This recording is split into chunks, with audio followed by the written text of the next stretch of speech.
Hi viewers, இன்னைக்கு நம்ம சேனல்ல சப்பாத்தி சீரிஸ்ல கருப்பு உளுந்து சப்ஜி எப்படி பண்றதுன்னு பார்க்கலாம். இந்த சப்ஜி வெறும் 20 நிமிஷத்துல ரெடி ஆயிடும். உளுந்து வச்சு எப்படி கிரேவி பண்ண போறேன் அப்படினு யோசிக்கிறீங்களா? அப்போ இந்த வீடியோ உங்களுக்கானது. வாங்க பார்க்கலாம் எப்படி செய்யறதுன்னு. முதல்ல நம்ம கருப்பு உளுந்து 1/2 கப் 8 மணி நேரம் போல ஊற வச்சிங்கனா இந்த மாதிரி இருக்கும். 8 மணி நேரம் போல ஊற வச்சக்க அப்புறம் இத நம்ம வேக வெச்சுக்கணும். 5 ல இருந்து 6 விசில்ஸ் போல குக்கர்ல வச்சு நீங்க வேக வெச்சுக்கணும். கருப்பு உளுந்து பெரும்பாலும் எல்லாரும் தாளிச்சிட்டு சுண்டல் மாதிரி சாப்பிடுவாங்க. ஆனா இன்னைக்கு நம்ம கிரேவி மாதிரி எப்படி செய்யறதுன்னு நான் உங்களுக்கு சொல்லப் போறேன். அடுத்து மிக்ஸி ஜார்ல 5 ஸ்பூன் அளவுக்கு தயிர் சேர்த்துக்கோங்க. அதாவது 30 கிராம் தயிர் சேர்த்துக்கோங்க. கூடவே 2 பச்சை மிளகாயும் சேர்த்துக்கோங்க.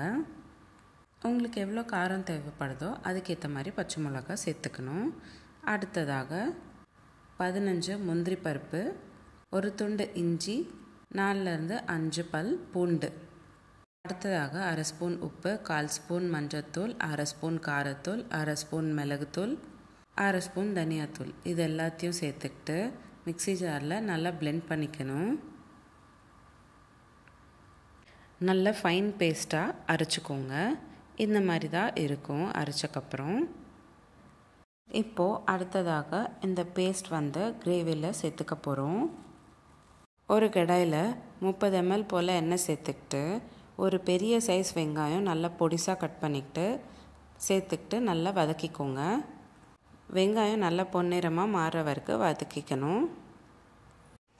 அடுத்ததாக நம்ம தக்காளி சேர்த்துக்கணும். ஒரு பெரிய சைஸ் தக்காளி பொடிசாக கட் பண்ணிக்கிட்டு அதையும் சேர்த்துக்கோங்க. வெங்காயம் தக்காளியிலேருந்து எண்ணெய் பிரிஞ்சு வர வரைக்கும் நல்லா வதக்கிக்கணும். 2 நிமிஷம் போல் ஆகும். நல்லா வதங்கினக்கப்புறம் நம்ம வேக வச்சிருக்கிற கருப்பு உளுந்து சேர்த்துக்கணும். கருப்பு உளுந்து ரொம்ப மசியாமல் வேக வச்சுக்கணும். அப்போ தான் கிரேவி நல்லாயிருக்கும். ஒரு வாட்டி நல்லா கலந்து விடுங்க. இப்போது நம்ம அடுத்ததாக செஞ்சு வச்சுருக்கிற பேஸ்ட் ஆட் பண்ண போகிறோம். நான் இந்த பேஸ்ட் அரைக்கும்போது தேவையான தண்ணி சேர்த்துக்கிட்டு தான் நான் அரைச்சிக்கிட்டேன். 5 நிமிஷம் போல் வேக வச்சுக்கோங்க. நல்லா கலந்து விட்டுக்கிட்டு தேவைப்பட்டால் இந்த ஸ்டேஜ்லேயும் தண்ணி சேர்த்துக்கலாம். உங்களுக்கு கிரேவி எந்த கன்சிஸ்டன்சியில் வேணுமோ அதுக்கேற்ற மாதிரி நீங்கள் தண்ணி சேர்த்துக்கலாம். லாஸ்ட்டாக கொஞ்சமாக கசூரி மேத்தி சேர்த்துக்கிட்டு நல்லா கலந்து விட்டுக்கிட்டு சர்விங் பவுலில் ட்ரான்ஸ்ஃபர் பண்ணிக்கோங்க.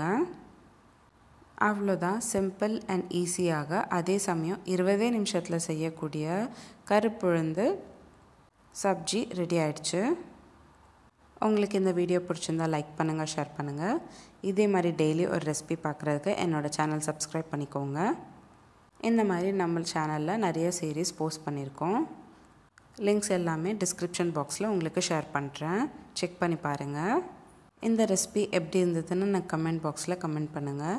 நீங்களும் உங்கள் வீட்டில் ட்ரை பண்ணிங்கன்னா எப்படி இருந்துச்சுன்னு நான் கமெண்ட் பாக்ஸில் கமெண்ட் பண்ணுங்கள். மீண்டும் சந்திப்போம் ஒரு சுவையான ரெசிபியுடன். தேங்க்யூ.